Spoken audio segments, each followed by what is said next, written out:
Ya, pemirsa, sejumlah kasus korupsi kini mandek dalam penyidikan Bareskrim Polri. Kasus-kasus tersebut sebagian besar merupakan pengungkapan Polri saat Bareskrim dipimpin Komjen Budi Waseso. Rekan Luisa Kusnandar akan menyampaikannya untuk Anda. Silakan, Luisa. Ya, Valerina, memang saat ini di catatan kita di sini ada 7 kasus besar atau yang kita sebut sebagai kasus mega korupsi yang tengah ditangani Polri, di mana kasus-kasus ini sudah masuk ke tahap penyidikan, tapi entah mengapa tidak juga masuk ke tahap penuntutan. Nah, saya akan bacakan sejumlah kasus-kasus besar ini. Yang pertama, kita mulai dari kasus pembangunan vaksin flu burung. Nah, kasus pembangunan vaksin flu burung ini adalah kasus korupsi yang melibatkan pembangunan fasilitas riset dan juga alih teknologi produksi vaksin flu burung. Kerugian negara diperkirakan mencapai 300 miliar rupiah dalam kasus ini, dan tersangka yang terlibat adalah Tunggul Parningotan Sihombing, Rahmat Basuki, dan juga Bagus Handoko. Selanjutnya adalah kasus korupsi peningkatan mutu pendidikan di Ditjen PMPTK di Kementerian Pendidikan dan Kebudayaan. Modus dari kasus ini adalah merekayasa tender, markup, dan juga spesifikasi barang yang ternyata tidak sesuai dengan kontrak yang sudah dibuat. Nah, kerugian negara dalam kasus ini diperkirakan mencapai 146 miliar rupiah, dan tersangkanya adalah Giri Suryatmana yang merupakan bekas sekretaris Ditjen PMPTK. Next, selanjutnya adalah kasus korupsi dana Pertamina Foundation untuk penanaman 1 juta pohon. Kasus ini berawal tahun 2014, di mana diperkirakan karena kasus ini negara dirugikan sebesar 126 miliar rupiah. Kasus ini kemudian ditemukan berdasarkan perbedaan dana yang dilunasi ke stakeholder dengan realisasi penanaman bibit pohon yang semestinya berjumlah 1 juta pohon. Nah, kerugian negara tadi 126 miliar rupiah, dengan tersangkanya adalah Nina Nurlina yang saat itu menjabat sebagai Direktur Eksekutif Pertamina Foundation. Yang keempat, ini ada kasus korupsi UPS dan printer dan scanner Pemprov DKI Jakarta. Nah, kasus ini diperkirakan merugikan negara sebesar 277,9 miliar rupiah, di mana tersangkanya ini ada 2 pejabat Pemprov DKI, yakni Alex Usman dan juga Zainal Sulaiman. Ada juga 2 anggota DPRD DKI Jakarta, yaitu M. Firmansyah dan juga Fahmi Sulkifar, dan ada juga Direktur Perusahaan Vendor Pengadaan UPS, Harilo. Yang kelima, ini ada kasus korupsi pembangunan double track kereta api Cibungur Tanjung Rasa. Diperkirakan kerugian negara mencapai 3,4 triliun rupiah, dengan tersangkanya adalah Sudrajat Widitomo yang merupakan Kepala Satuan Kerja dan juga pejabat pembuat komitmen saat itu, dan kasus ini berawal di tahun 2011. Berikutnya, ini ada kasus korupsi penjualan kondensat oleh PT TPPI dan juga SKK Migas tahun 2008 sampai dengan 2010. Kerugian negaranya banyak sekali, diperkirakan mencapai 35 triliun rupiah, dan ini merupakan perkara yang paling banyak merugikan negara. Tersangkanya adalah Raden Priyono, ex-kepala BP Migas, ada juga Joko Harsono, ex-deputi Finansial Ekonomi dan Pemasaran BP Migas, dan yang terakhir ini ada Honggo Wendratno, mantan pemilik PT TPPI. Dan yang selanjutnya, yang terakhir ini nomor 7, ada kasus korupsi pengadaan 10 mobil keren di Pelindo II dengan kerugian negara sebesar 37,9 miliar rupiah. Tersangkanya adalah manajer senior peralatan PT Pelindo II, Haryadi Budi Kuncoro, dan juga bekas direktur PT Pelindo II, Ferialdi Nurlan. Dan berdasarkan data yang telah kami rangkum, total kerugian negara dari 7 kasus ini diperkirakan mencapai 35,4 triliun rupiah. Dan ini hanya 7 kasus yang kita ambil saja Namun berdasarkan data yang kita dapat dari ICW mencatat ada 13 kasus lainnya yang saat ini masih mangkrak. Lantas sebenarnya kenapa kasus-kasus ini membutuhkan waktu begitu lama bertahun-tahun untuk menuntaskannya, dan apa pula hambatan politis ataupun intervensi seperti apa? Kembali ke Anda, kita bicarakan lagi di Prime Time Talk. Kembali ke Anda, Valerina Daniel di studio. Baik, terima kasih Luisa atas informasi yang telah Anda sampaikan. Baik, selanjutnya ke Mas Emerson. Ini tadi sudah ada beberapa kasus. Bisa tidak kita misalnya mempertanyakan kepada Anda setelah penelitian Anda ini, apa yang membuat dari 7 kasus ini sehingga akhirnya mangkrak? Ya, yang juga dari beberapa kasus yang tadi disampaikan kan harus dilihat bahwa kasus-kasus itu paling banyak didominasi ketika kabar resmi Pak Budi Waseso gitu ya. Waktu itu nampaknya Pak Budi Waseso begitu bersemangat gitu memproses kasus. Cuman saya sendiri nggak tahu apakah memang kasus itu layak diproses atau memang kasus ini layak diproses atau tidak gitu ya, atau kasus ini sebenarnya apa, ada langkah terburu-buru dari kepolisian menetapkan sebagai tersangka padahal barangkali kasus itu tidak belum matang gitu ya. Nah, di luar itu kan menjadi problem juga begini, di beberapa kasus Pelindo itu kan sempat muncul ada pansus Pelindo di DPR yang artinya apa, ada dimensi-dimensi politik yang membuat kasus ini sebenarnya menjadi apa, tidak tuntas ya, atau menjadi prosesnya begitu lambat gitu ya. Intervensi ini sangat mungkin terjadi gitu di beberapa kasus. Kita coba ingat misalnya di beberapa kasus di Jawa Timur, ketika ada dimensi politik yang begitu kuat, akhirnya polisi, teman-teman polisi berkoordinasi dengan KPK, kemudian menyerahkan kasus ditangani oleh KPK. Kalau kasus ditangani oleh KPK, intervensi politiknya akan lebih berkurang daripada kasus ini ditangani oleh polisi. Tidak bisa dipungkiri polisi masih berada di wilayah eksekutif, kemudian tidak bisa dipungkiri teman-teman polisi masih melakukan kunjungan kerja, rapat kerja dengan teman-teman DPR. Potensi-potensi titipan, baik mempercepat atau memperlambat itu sangat mungkin terjadi. Jadi Anda melihat justru intervensi politik lah yang memperlambat. Itu salah satu ya, salah satu. Salah lainnya, salah dua lainnya. Bagaimana dengan kinerja Bareskrim sendiri? Jadi gini, ICW masih percaya bahwa memberantas korupsi tidak bisa diletakkan hanya mengandalkan KPK. Institusi lain yang ada, yang lebih senior, kejaksaan, kepolisian itu juga punya peran penting. Jadi bicara soal pemberantasan korupsi, harusnya 3 lembaga ini saling bahu-membahu gitu, memberantas korupsi atau tanda kutip melakukan persaingan sehat. Jadi berlomba-lomba untuk menangkap pelaku korupsi. Nah, cuma memang ada problem yang sering muncul di teman-teman polisian, kejaksaan. Misalnya kalau polisi kan ketika proses penuntutan itu harus berkoordinasi dengan pihak kejaksaan, yang itu tidak satu badan, beda dengan KPK. Ketika ada problem soal pembuktian dan sebagainya di KPK cepat karena apa? Baik penyidik, penuntut itu di dalam satu gedung.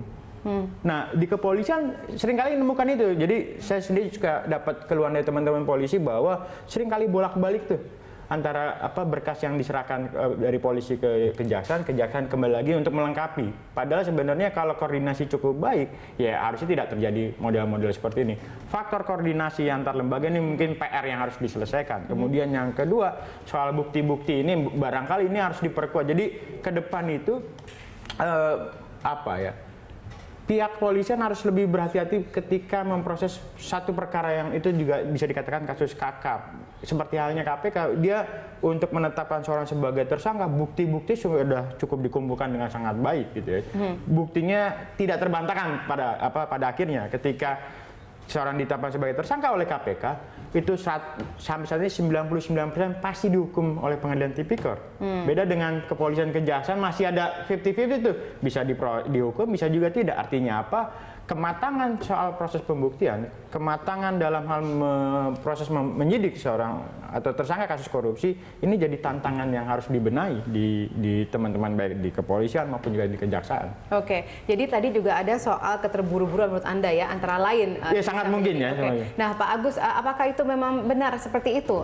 Karena kan kita lihat memang ini sudah cukup lama dari sejak Pak Budi Waseso, dan sekarang waktu itu banyak sekali kasus-kasus yang diungkapkan, kemudian tapi begitu saja tidak ada tindak lanjut ya sampai dengan saat ini. Apakah memang itu penyebabnya antara lain, atau sebenarnya ada lagi yang menghambat sehingga akhirnya kasus ini mangkrak, seperti misalnya intervensi? Iya, jadi kalau dikatakan terburu-buru itu enggak juga ya Mbak ya, karena proses mekanisme penanganan perkara itu sudah ada SOP-nya, sudah ada aturannya.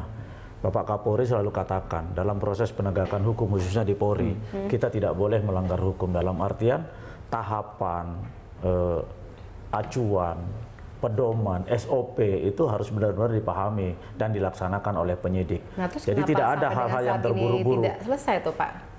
Kan ini berproses, Mbak. Contohnya seperti tadi kasus UPS disebutkan di situ antara lain. Ya. Itu kasus UPS itu ada beberapa tersangka, ada beberapa berkas. Ada berkas yang sudah dilimpahkan, seperti tersangka AU sudah kita limpahkan. Ada yang lain masih dalam proses. Beberapa minggu lalu Pak Ahok kita minta keterangan terkait salah satu tersangka. Beliau saksi, kita minta keterangan. Nah itu. Kemudian kasus lain, TPPI kita masih lakukan pemeriksaan. Sampai dengan saat ini saksi yang kita minta keterangan lebih dari 90 orang.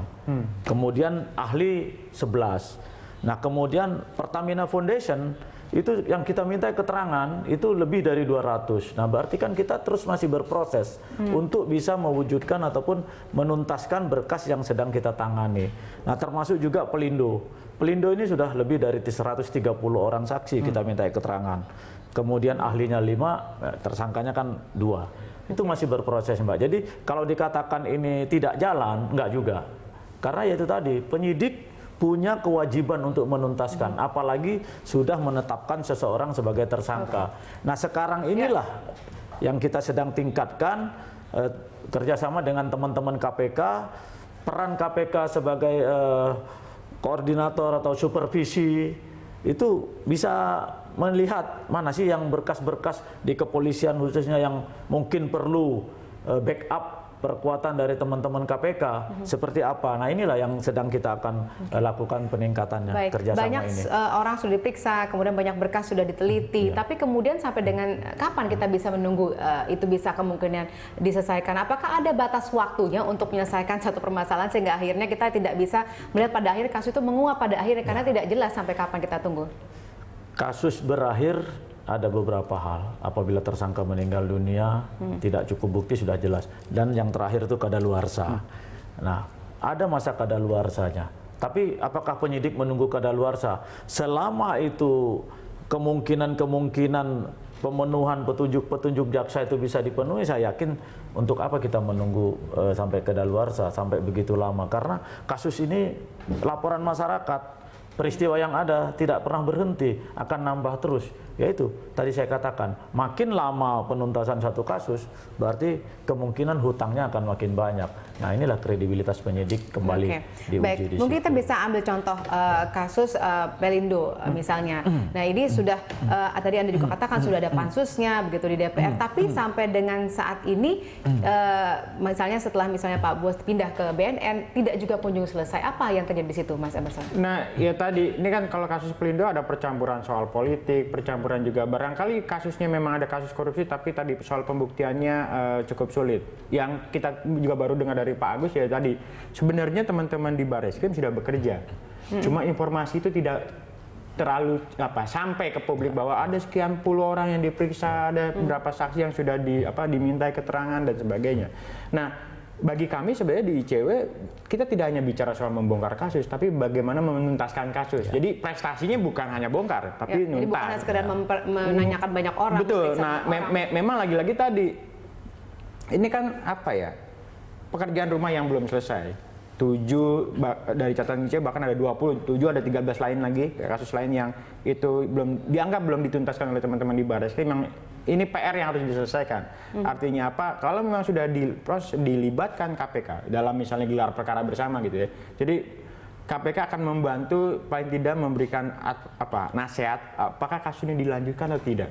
Apakah kasusnya harus diambil alih oleh KPK atau tidak. Karena kalau itu kata kuncinya harus ada titik selesai gitu ya. Selesai seperti yang kata Mas Agus. Selesai itu dalam artian ya bagi kami misalnya kalau nggak kasusnya dilanjutkan, kasusnya dihentikan sama sekali agar ada kepastian hukum. Jadi kepastian hukum buat tersangkanya, ada kepastian hukum buat apakah proses ini tidak berlarut-larut, dipetieskan. Karena lagi-lagi tidak bisa dipungkiri publik punya ekspektasi yang cukup besar kepada penegak hukum, KPK, Kejaksaan, Polisian untuk misalnya menyelesaikan kasus-kasus korupsi, masuk kasus-kasus kakap tadi 7 kasus tersebut. Oke, nah itu Pak, kita kan melihat sama intinya sebenarnya masyarakat menunggu penuntasan kasus itu sendiri. Nah kalau misalnya sekarang Anda tadi mengatakan masih dalam proses, bisakah kita mendapatkan ada satu hasil yang bisa kita harapkan terjadi dalam waktu dekat ini? Mudah-mudahan bisa segera dituntaskan. Karena informasi yang saya dapat, salah satu kasus itu tapi gini, tahap 1 itu rencananya minggu kemarin. Tapi apakah itu sudah bisa diajukan? Saya coba nanti cek kembali sama teman-teman penyidik, karena saya juga perlu memahami kegiatan ataupun kinerja teman-teman penyidik ini, karena ya tadi mereka tidak menangani satu kasus, tapi bagaimanapun tanggung jawab terhadap kasus tersebut yang tadi disampaikan oleh Mas Emerson harus tuntas. Begitu kita mulai, kita harus ada akhirnya. Dalam artian akhir itu yaitu kalau tidak dihentikan ya berarti maju ke proses persidangan. Nah ini mudah-mudahan semuanya bisa segera kita tuntaskan. Kita mohon dukungan dan juga masyarakat bisa menilai kinerja kita, karena pertanggungjawaban kita kepada masyarakat, termasuk pada saudara saya yang di samping. Baik, ya memang karena memang tidak hanya Polri ya. Sebenarnya PR ini juga diberikan juga kepada KPK, juga kepada hampir semua institusi saya lihat punya PR ya. Artinya ada kasus yang dianggap belum tuntas tahun 2 tahun tetapkan sebagai tersangka tapi tidak lanjut sampai ke pengadilan. Tapi paling tidak misalnya di kasus yang macet di kepolisian, ada kayak 100 hari pertama kerjanya Pak Tito, misalnya mengevaluasi kerja-kerja pemberantasan korupsi di internal polisian. Jadi kalau kasus ini macet, problemnya ada di mana, kita cari solusi seperti apa. Gitu. Baik, kita dengar juga kabar bahwa Pak Tito katanya akan membuat satu semacam tim anti korupsi untuk mengawasi internal Polri. Nanti kita akan lihat seperti apa, mungkin Pak Agus bisa jelaskan nanti kinerjanya seperti apa. Kita akan kembali usaha jeda berikut, pemirsa tetap bersama kami.